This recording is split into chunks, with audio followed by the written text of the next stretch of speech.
stop COs if it's truly not an emergency from that perspective? Well, nobody has ever warned the county commissioners because they're afraid of them because they control their money of saying, you guys are out there on some really thin ice with this. This is way beyond the gray area. If this ever gets looked at real hard, y'all could get indicted for this. Nobody's willing to roll that dice and tell those guys that. Well, they'll cut your money off if you want him to, so be it, but we're not gonna be stuck with all these tax things. I own more than one piece of property in Montgomery County, unfortunately, and my taxes gone nothing but go up, and I get no benefit for it, kind of thing. So I'm against the certificates, way against those.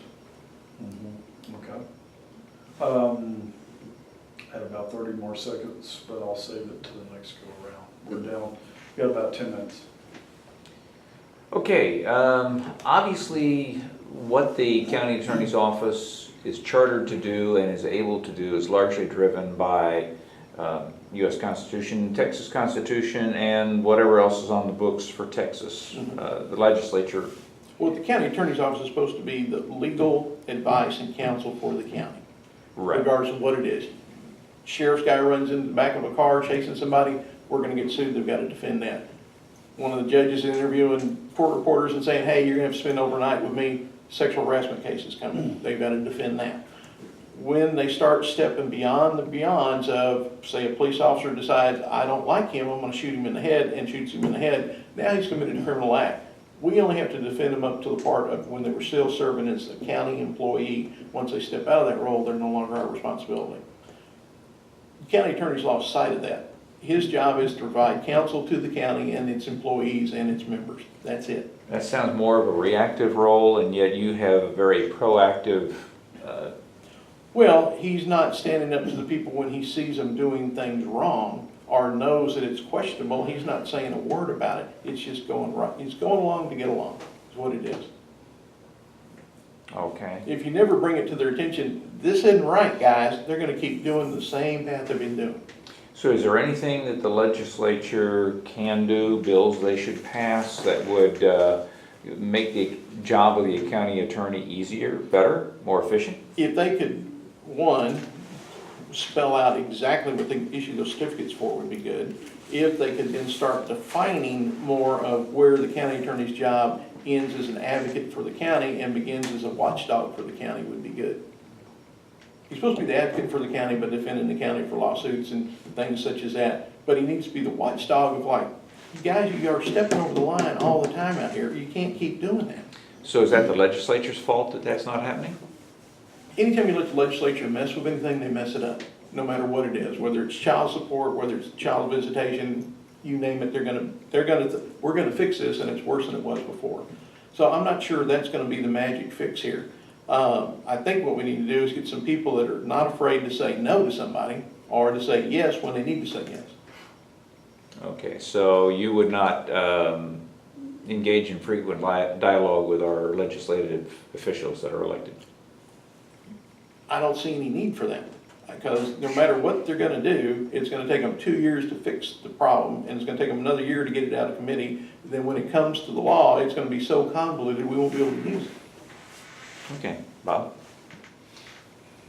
Not saying they're all wrong, but Just not all right. yeah, whatever happened to Wednesday visitation for child support? Yeah, I know. We're moving that to Thursday, you know? Yeah. Time for one more question, then we'll do closing. Okay. I was gonna go. I was gonna go Executive privilege here. with taking bids from 3 contractors, but I want to touch on another one. Do you believe that we have a problem with corruption amongst our elected officials and within this county in general? And what can be done as a county attorney? We have always had a corruption problem. When the county auditor is living with the precinct 3 commissioner and they're going on all these Atlantis trips and spending money like it's water, and she says, I didn't see anything wrong with that. I assumed he had the money. This has been going on since I've been up here, folks. It ain't ever gonna change, because nobody's willing to come in and say, hey, stop. Nobody's willing to hold up that stop sign. Kind of, until we find somebody willing to do that in 1 or more departments, it's gonna continue like it is. County auditor and precinct 3 commissioner. Yeah. Previous. Yeah. Previous? Mhm. Okay. Weldon Lock, y'all were up there during the Weldon Lock scandal, weren't you? And Gary Yeah. Collier and all that? Yeah, I'm not paying attention probably back then. And the manhole covers from Houston and the right-of-way cuttings and the street light maintenance, they didn't even have a truck. Hmm. And we're docking the county, what, $250 a year for the right-of-ways and another $250 for cutting all the right-of-ways up here, and Houston was coming up cutting them. Interesting. And how many City of Houston manhole covers do you see when you drive through the Woodlands? Start looking. All over the place. Yeah. I remember that from back Mhm. home. So it's nothing new, you know, and we throw rocks at it and we, you know, hope we're gonna break it, we hope we're gonna slow it down, but it just keeps rolling. It's Wasn't the gonna- whole plan to be annexed by Houston anyway, and that's where they got the manhole covers from? I mean, that was supposedly the, That was the cover story, but they were buying them from the guys off the back of the trucks. oh, really, no pun intended. Yeah. Cover story. And so did you answer the part that Bob asked, what can the county attorney do about it? Somebody's gotta say no, and then they've gotta be joined by somebody in another department that says no. And now we got two people saying no, now we can make some sort of a change. So if we had a good sheriff in there, to back you up, that would work. Well, a good sheriff, regardless of who gets it, we gotta have a good sheriff to start with. Right. And we gotta have a sheriff that thinks along, hopefully the same lines we think along about, we're not gonna come in and have a big mass gun grab up here, no matter what the feds tell us to do. Once we get over that hurdle, then we can start looking at individual problems we've got.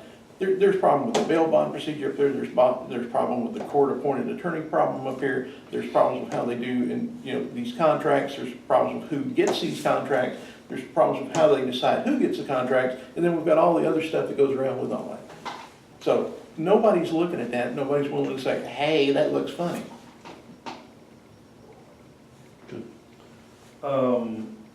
What was your position on road bond and why? There was The the initial and May 9th and November 3rd.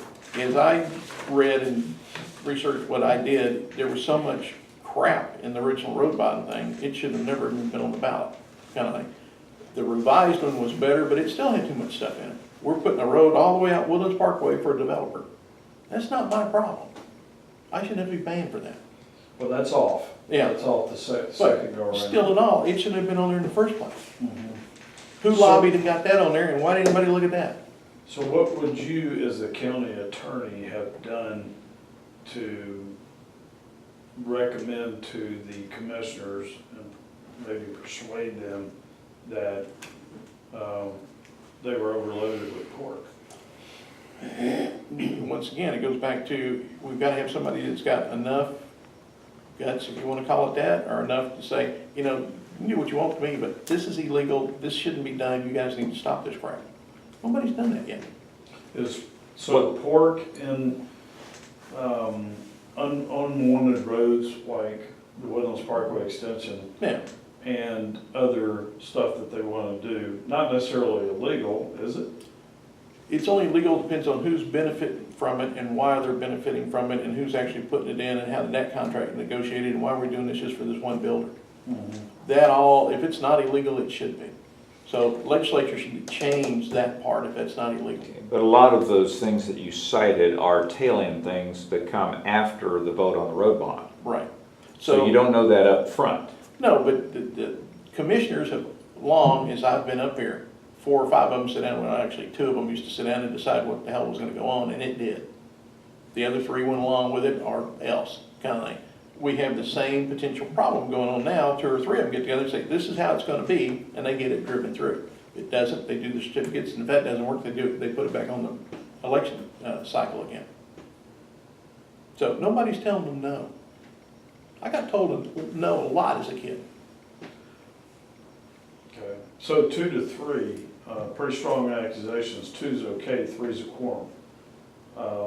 Any proof on that, or? No, but I'm getting to more than one thing, thinking that, you know, I would be an idiot if I didn't think they weren't meeting on their own and deciding how things were gonna go. All right, so that will conclude our Q&A. Okay. Go ahead and feel free to take up 5 minutes on the closing. Okay, closing. I think I have the experience and I have the go to hell attitude to tell them all, you need to stop doing what you're doing. If it's illegal, you know, somebody else is gonna look at it besides me. Whether it's the Rangers or whether it's the news or whether it's whoever we get to come look at it. somebody needs to take a stand somewhere, kind of thing. I'm tired of paying these outlandish taxes for stuff that I own, and I'm just tired of seeing my money go and be wasted for things. The $40,000 checks, just yet another example, and we had the same thing when we had the prior county attorney. They just rubber stamp stuff, said, yeah, just pay them the money. Nobody tried anything up here. They're still not trying anything up here. We've got the courthouses, we've got the juries, we've got the attorneys. Why not go try it? It's not gonna cost us any more money. Everybody says, oh, it's gonna cost us more money. For what? We've gotta run the AC, we've gotta run the lights during the day anyway. Courts aren't open at night. We're just paying the same amount of money. The attorneys make the same amount of money in the office whether they go try things or they don't. We don't have to pay them any extra. So we're not gonna lose money. Roll the dice, it's worth the shot. Rather than just keep writing checks. I'll quit writing checks if you make me your county attorney. And I'll be the loudest mouthed guy over at the Commissioner's Court saying, you can't do that. I may get ousted in the first month, but it'll be fun. Okay, All right? all right, thank you very